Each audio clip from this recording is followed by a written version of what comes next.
Copy, remakes और वही घिसी PT मसाला movies, tasteless romance और इलॉजिकल कॉमेडी से भरी फिल्म्स देखकर ऑडियंस परेशान हो गई है।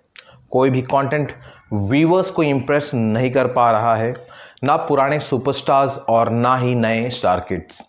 हाँ, पर बात अगर ओरिजिनल कंटेंट और रियल लाइफ बेस्ड स्टोरीज की है तो प्रोडक्ट अच्छा बनता ही है और साथ ही मोटा बिजनेस भी कर देता है, इसकी गारंटी कर सकते हैं। आज एक ऐसे ही सच्ची घटना को लेकर आया हूं। हमने आज तक सिर्फ हॉलीवुड की मूवीज में ही एलियन, डेविल एंड ज़ॉम्बीज को कन्विंसिंगली एग्जीक्यूट होते देखा है, पर मेरी इस बात पर गौर करें तो इंडिया में उससे भी भयानक एक ऐसी सच्ची कहानी है जो आपको हिला के रख देगी।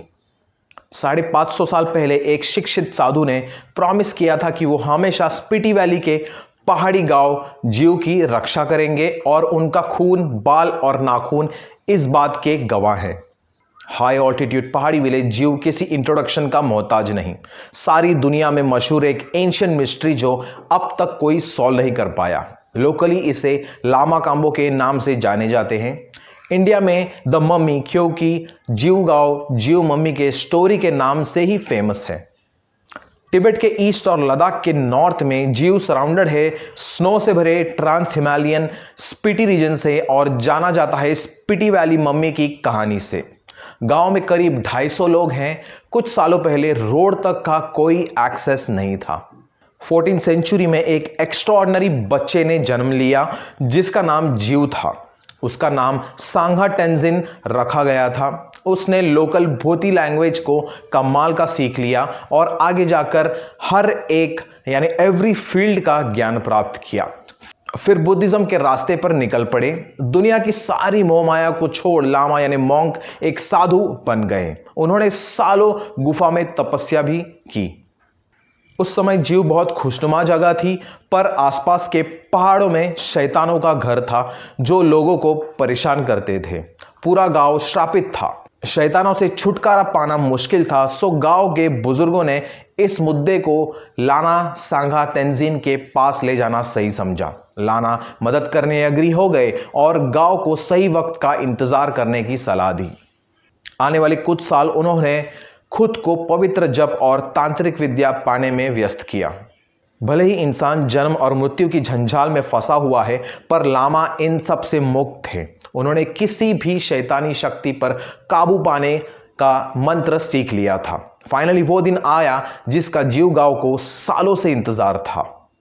एक अमावस्या की रात लामा ने सारे राक्षसों का सर्वनाश कर दिया। उन्होंने लोगों को आश्वासन दिया कि फ्यूचर में जब भी जरूरत पड़ेगी वो ऐसे ही गांव को प्रोटेक्ट करते रहेंगे। कई दशक बीत गए। धीरे धीरे लोग लामा और उनकी गुफा भूलते गए, पर 1975 में एक अर्थक्वेक ने हिमालय में ऐसी तबाही मचाई कि लामा की समाधि उसमें डिस्ट्रॉय हो गई।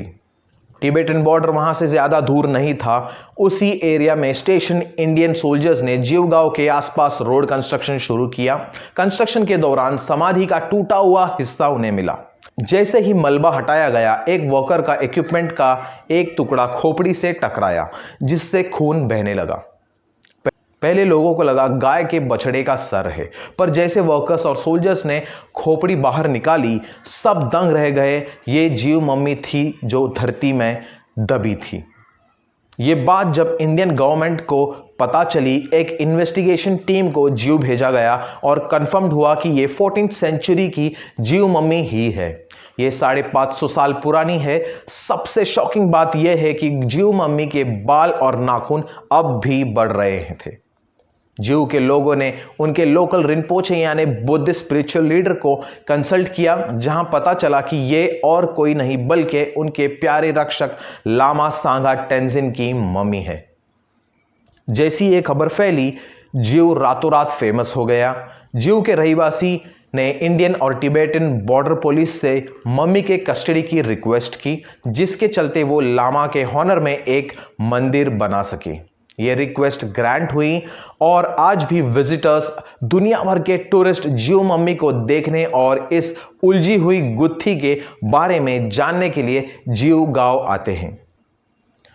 लामा काम्बो आज भी ध्यान में बैठे हैं और जीव गांव की रक्षा करने का अपना वादा निभा रहे हैं। पब्लिक को ना ही टोटल फिक्शन पसंद है और ना ही कंप्लीट रियलिटी। ऑथेंटिक कंटेंट का रेस्पॉन्स अलग लेवल का होता है, पर हमारी इंडियन मूवी गोर्स को अलग अलग मसाले का तड़का वाला कंटेंट कंज्यूम और डाइजेस्ट आसानी से हो जाता है। तो इस कहानी में ऐसे ही अगर थोड़ा फिक्शन ऐड करें तो ये एक बढ़िया फिल्म या वेब सीरीज बन सकती है और साथ ही हमारे इंडिया के इस छोटे गांव को मशहूर भी किया जा सकता है। आशुतोष गोवारिकर, संजय लीला भंसाली, अनुराग कश्यप, विशाल भारद्वाज, राम गोपाल वर्मा, प्रकाश झा जैसे डायरेक्टर्स से मैं कहना चाहूंगा कि अगर मेरी ये कहानी आप तक किस्मती से पहुंचती है तो जरा एक बार सोचिए। अगर आप भी ऐसी कोई कहानी जानते हो तो प्लीज कमेंट में शेयर कीजिए। क्या आपको ये कहानी पसंद आई है तो प्लीज इस वीडियो को लाइक, शेयर एंड चैनल को सब्सक्राइब कीजिए और ऐसी कहानियां और वीडियोस देखने के लिए प्लीज बेल आइकन प्रेस करें। Thank you.